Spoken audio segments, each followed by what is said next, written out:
محترم سامعین حاضرین، السلام علیکم ورحمۃ اللہ وبرکاتہ۔ شعبان المعظم کے مبارک دن بڑی تیزی کے ساتھ گزر رہے ہیں، اور یہ وہ مبارک مہینہ ہے جس میں انوار اترتے ہیں۔ ام المومنین سیدہ عائشہ رضی اللہ تعالی عنہا فرماتی ہیں کہ حضور علیہ السلام کو رمضان المبارک کے بعد سب سے زیادہ روزے شعبان المعظم میں رکھتے ہوئے دیکھا ہے۔ ماہ شعبان میں رمضان المبارک کا شدت سے انتظار کرنا، اس کی ہمیں ترغیب دی گئی ہے، بلکہ رجب کا چاند طلوع ہوتے ہی یہ دعا مانگا کرتے تھے میرے اور آپ کے آقا و مولا کہ اللہ ہمیں شعبان تک اور پھر رمضان المبارک تک پہنچا دے۔ اس مہینے کا آنے والے موسم نور کا استقبال کرنا، اس کے شوق میں بے تابیوں کا اظہار کرنا، یہ اللہ جل شانہ کے ساتھ محبت کی علامت ہے۔ شعبان المعظم کے دن گن گن کے گزارے جائیں کہ اتنے دن رہ گئے ہیں رمضان المبارک میں، اب اتنے دن رہ گئے ہیں رمضان المبارک میں۔ انسانی ذہن میں یہ سوال پیدا ہو سکتا ہے کہ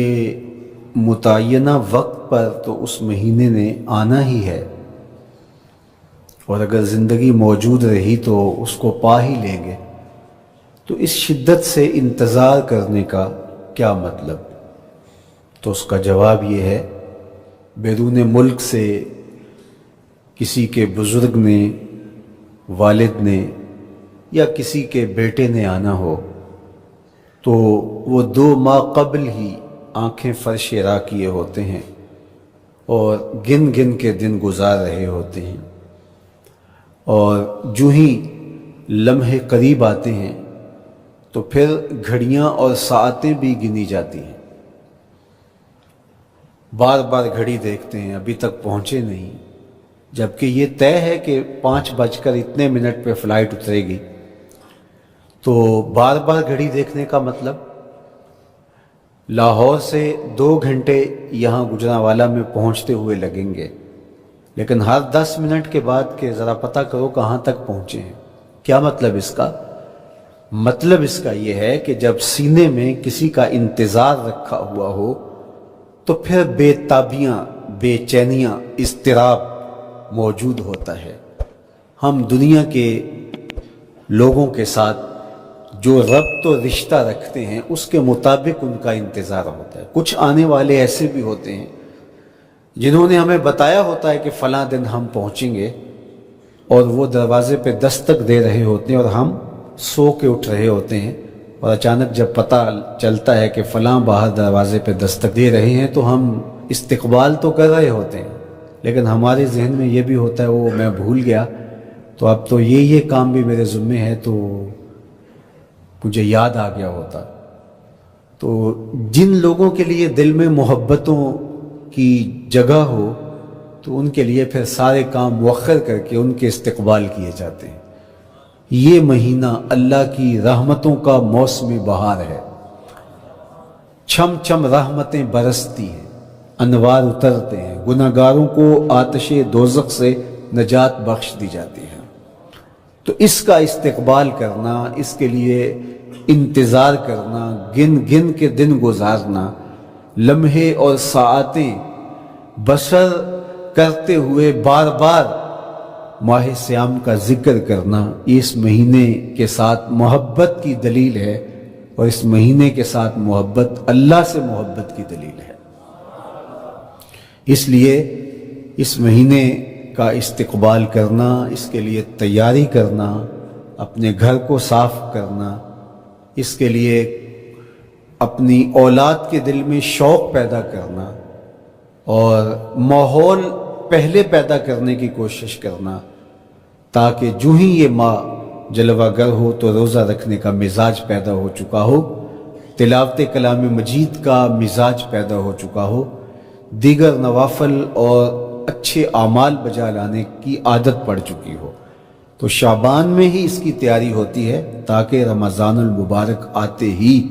ہم پوری طرح سے مستعد اور فعال ہو کر کے اس مہینے کی برکتوں کو سمیٹ لیں۔ اللہ کے محبوب علیہ السلام نے ارشاد فرمایا